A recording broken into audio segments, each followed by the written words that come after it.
여러분 안녕하십니까? 이어서 춘천에서 전해드립니다.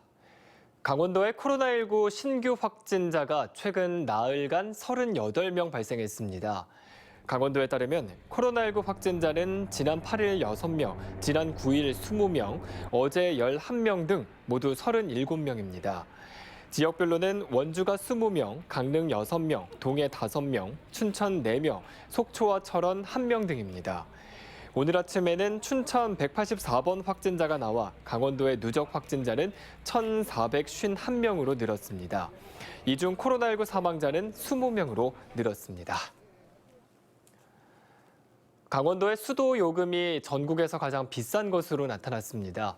환경부가 공개한 2019년 상수도 통계 결과 전국 수돗물 평균 요금은 1톤에 739원이며 전년보다 2원이 인상됐습니다.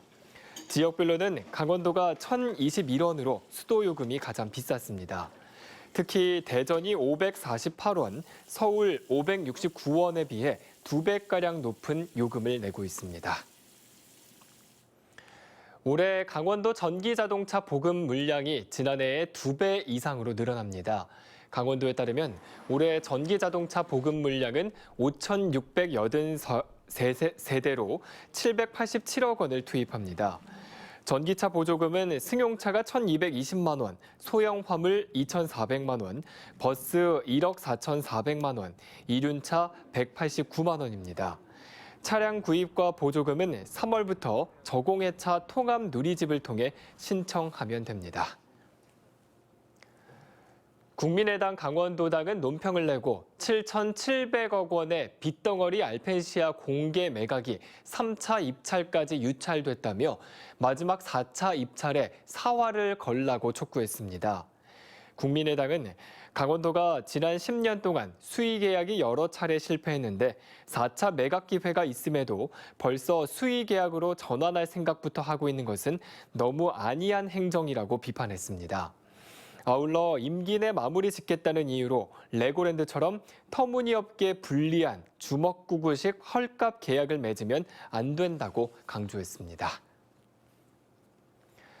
인제군이 제2차 재난기본소득을 설 명절 전에 지급하기 위해 2차 신청을 받습니다.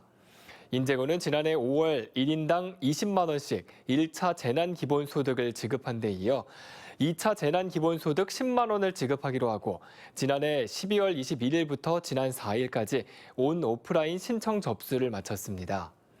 인제군은 아직 신청하지 않는 주민들은 오늘부터 22일까지 읍면 행정복지센터에서 신청해 줄 것을 당부했습니다. 강원도는 농림축산식품부가 주관하는 2020년 전국 축산물 브랜드 경진대회에서 강원도 통합 브랜드인 강원한우가 최우수상을 수상해 자금 10억 원을 지원받았다고 밝혔습니다.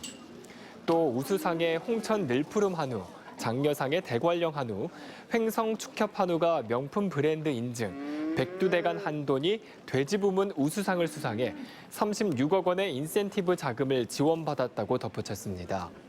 지난 12월에는 강원도의 7개 축산물 브랜드가 소비자 시민단체가 인증한 우수 축산물로 선정되기도 했습니다.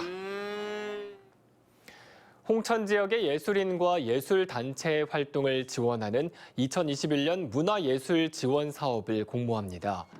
홍천문화재단은 오늘부터 29일까지 전문예술과 생활예술, 문화예술 교육 등 3개 분야에 걸쳐 공모 신청을 받습니다. 특히 코로나19로 어려운 지역 문화예술계 활성화를 위해 3년 연속 지원 사업 일몰제를 유예하고 온라인 활동에 대해서는 사업비를 증액 지원할 계획입니다. 정부에서 시도의 코로나19 대응 상황을 점검하기 위해 지정된 코로나19 지역 책임관이 강원도를 방문합니다. 강원도 코로나19 지역 책임관으로 지정된 김명선 행정안전부 민방위 심의관 등 2명이 내일 강원도와 춘천시를 방문해 코로나19 현장을 점검하고 방역 업무 추진에 대한 의견을 듣습니다. 또 앞으로 백신 도입과 배분, 접종에 대비해 지자체 전담반 지원 방안 등을 확인하고 방역 인력 부족에 따른 대응 상황도 살핍니다. 지금까지 춘천에서 전해드렸습니다.